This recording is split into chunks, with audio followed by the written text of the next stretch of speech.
You're watching W.Media and I'm Deborah Gray. We are coming to you from the Mumbai CDC, which is the Cloud and Data Center Convention and Awards 2023. Joining me now is Nick Parfitt, who wears many hats here at W.Media, from research to content to production. In the 18 years that you have studied the Indian market, where would you place it in terms of maturity? Are we tweens? Are we teens? Are we in our early 20s? Or more mature compared to the grandma markets in the West? Oh, it sounds like you're defining data center markets by the level of emotional problems.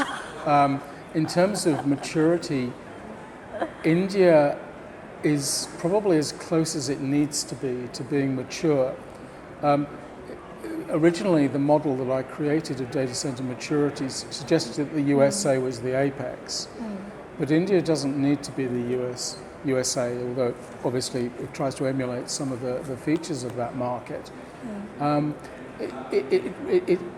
It's got some way to go in terms of unifying the access to digitality for numbers of its population, particularly beyond urban areas. But it's got over 1 billion mobile phones, which act as an access to the internet.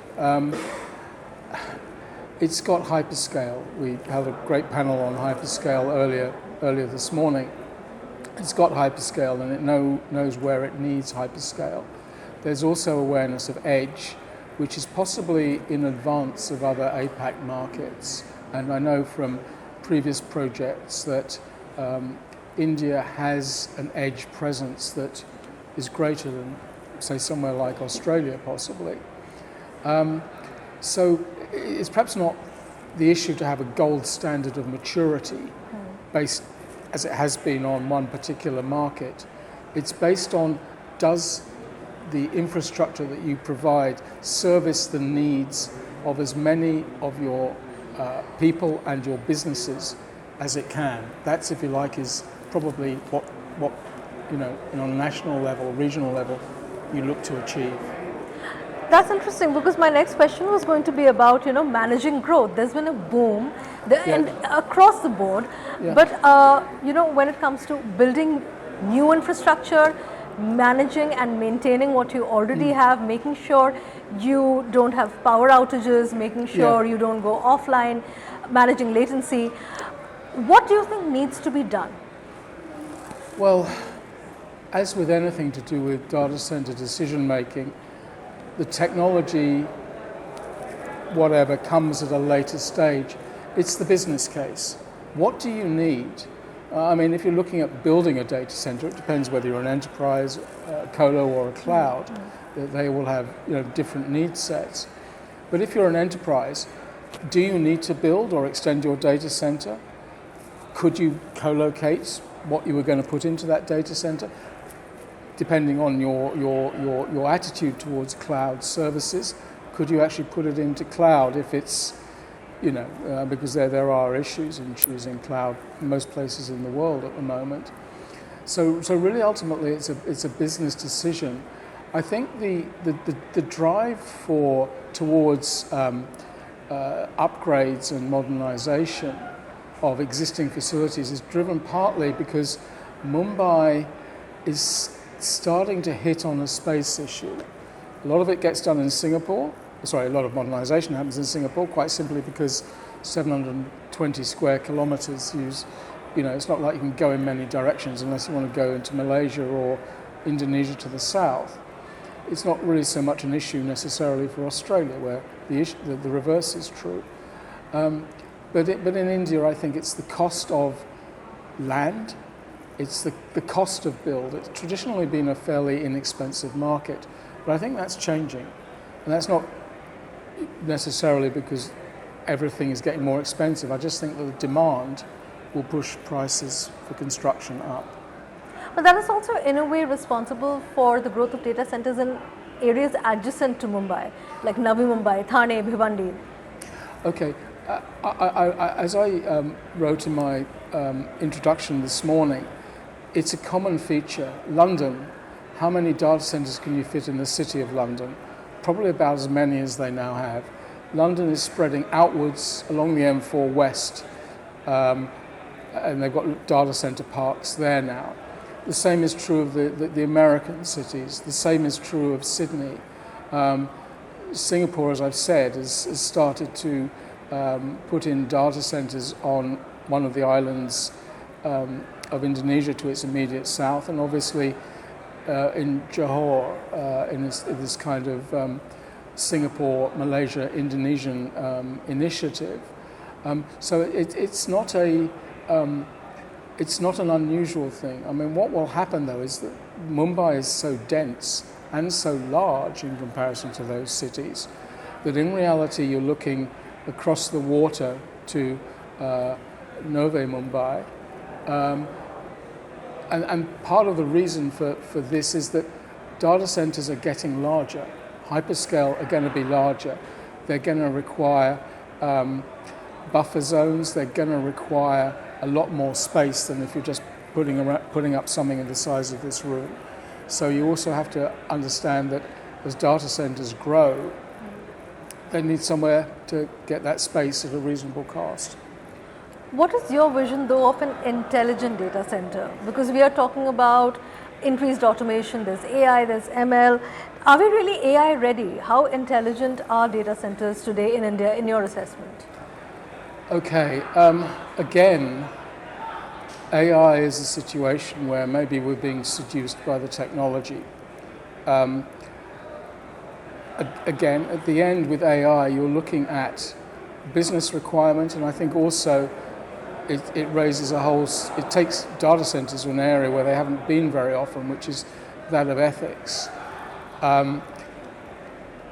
What can AI do? It can do a lot of very, very clever things. But the key issue with AI is who makes the decision? Because I think the phantom of AI is based on this idea that it's like 2001: Space Odyssey, that you're going to set this thing up and suddenly it's going to take over the world. AI has been vilified in popular culture quite a bit. Yes, I don't know that was directly AI driven, but it had that theory.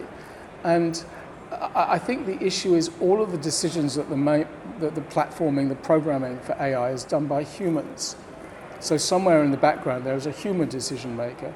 In some cases that human decision maker may not be particularly ethical or good. So, but it's not a situation where AI is going to take over. They can do things more efficiently. Initially, they could, in a data center, they could do fairly mundane things without having to waste people's time. A lot of technology starts off that way because we're essentially a fairly lazy species.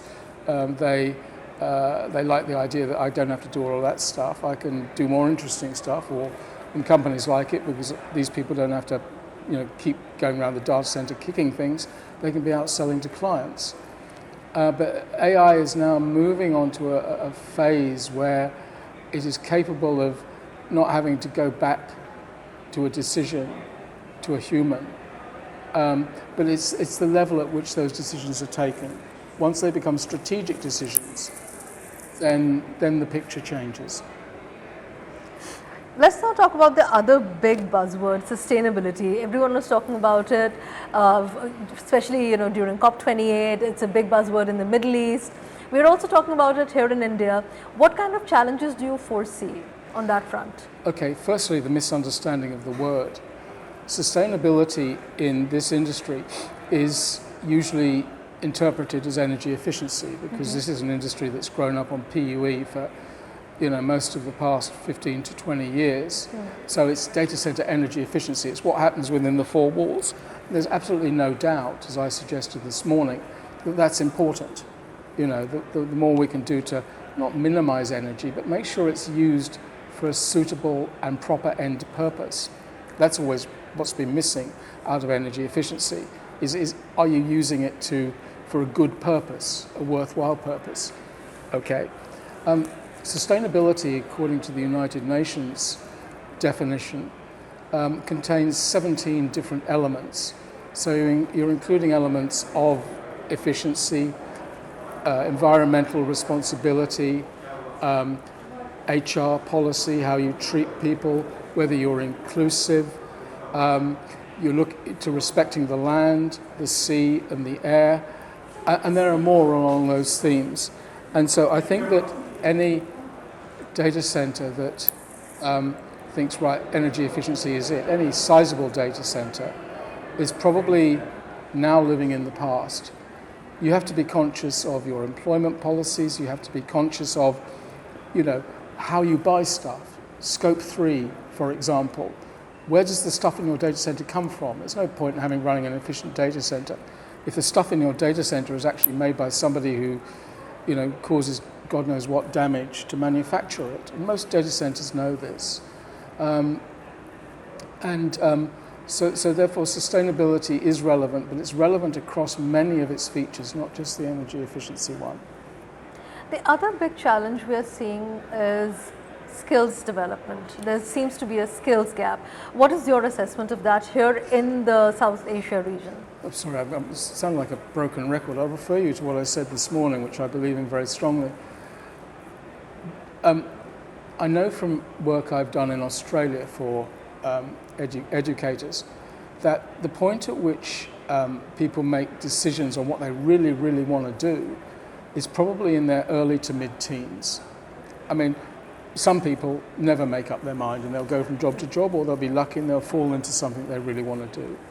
So, and how many of that group know about a data center? Well, very few, I would suggest. My daughter, when she was that age, only knew about it because I kept rattling on about the damn things. And one thing that this market needs to look at is its sense of identity. There's very little collective, okay, because there's no identity of why should I get a job in a data center? What's great about it? What's thrilling? What will my friends think? What's sexy about working in a data center? And I don't think those questions have ever been identified and challenged. I'm not saying that you get on television and show people racing around in cars or running along a beach or something. I'm just saying that you need to understand the people you're trying to appeal to and why they may not be responding to the messages that you're putting out there. It's starting to happen particularly in the States, but it's that failure in a lot of cases, not all cases, to launch the data center as a suitable career program. Because interestingly, if you talk to, work I've done in India, the survey that I'm going to be writing up fairly soon, suggests that we've got 300 people, only 2% wanted to work in a data center from the moment of school. So the other 98% discovered data centers after they left, and they could have been snapped up anywhere else. If you listen to the interview I did with Bill Clayman of Neuro for the New Zealand convention, he said, we have problems getting people. Somebody else who has a super duper job, even though the job may not be as well paid as the data center or as interesting as the data center, is going to take them. They have a better image. In this industry, for a lot of reasons, government, media, stakeholders, the general public needs to improve its image. I think there's another thing that comes into play here in India. We are somewhat conservative. Parents still have a say in what their children do in terms of what jobs they take up. So perhaps if you were to talk to the father of another, you have a daughter, if you were to talk to a father and try to convince him to perhaps consider a career in data centers for his daughter, what would you say to him? Okay, firstly I would say that working in a data center is stable. If you can do the job, then obviously because it's a data center, it runs by systems. So if you're somebody who's good with systems, you would I say have a good job, because it's not. I mean, if you've been in a data center, it's interesting in there.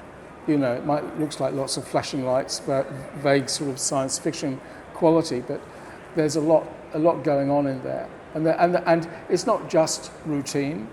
Initiative has to be shown and decisions have to be taken. So it does reward some ability to look at the environment, look at the rules, and make decisions on that basis. I'd also say to the parents that data centers are a force for social and economic good. In fact, they're probably more than just a force, they're a necessity. How are you going to unify, and I mean that in a wide sense, not in the sense of make everywhere like Mumbai or Delhi or Chennai or wherever. We have our tier 2, tier 3 cities as well, and there are qualified people there as well. Yes. But it's going to be the means of delivering that. If you've got 1 billion internet of mobile phone users and smartphone users, then there's a way of reaching them for things like health education. You saw it come into its own during the pandemic. In Australia, reaching remote communities to do that, to deliver education. It's a means to improving people's lives, and that improves the kind of resilience and the comfort of a society. It's not about tech, it's about outcomes. It's about delivering these sorts of things. Finally, Nick, you hosted a power panel. You'll be hosting another one today. What's been your experience so far, and what can we expect? What do you look forward to here at the Mumbai CDC? What am I looking for? In terms of the panels, it's just to generate a debate. I'm a kind of what I'm looking for? I'm a kind of puppet. Puppet's not the right word, sorry. I'm more of like traffic lights or something. I just moved the panel in a certain direction. And the guys this morning were great because I really had to say very little, which for my money is the mark of a good panel. They debated among themselves, they threw up some great ideas. Has that been recorded, that panel? Yes. Excellent, okay, good. And I'm hoping the one this afternoon will be the same, although it's on an interesting subject, Perfect. Thank very you. Interesting subject. Sorry. Perfect. No problem at all. It looks like we have a huge crowd, and we should perhaps wrap this up now. Thank you so much for talking to us. We will be getting you many more exclusive interviews from the Mumbai CDC. In the meantime, in Mumbai, I'm Deborah Gray.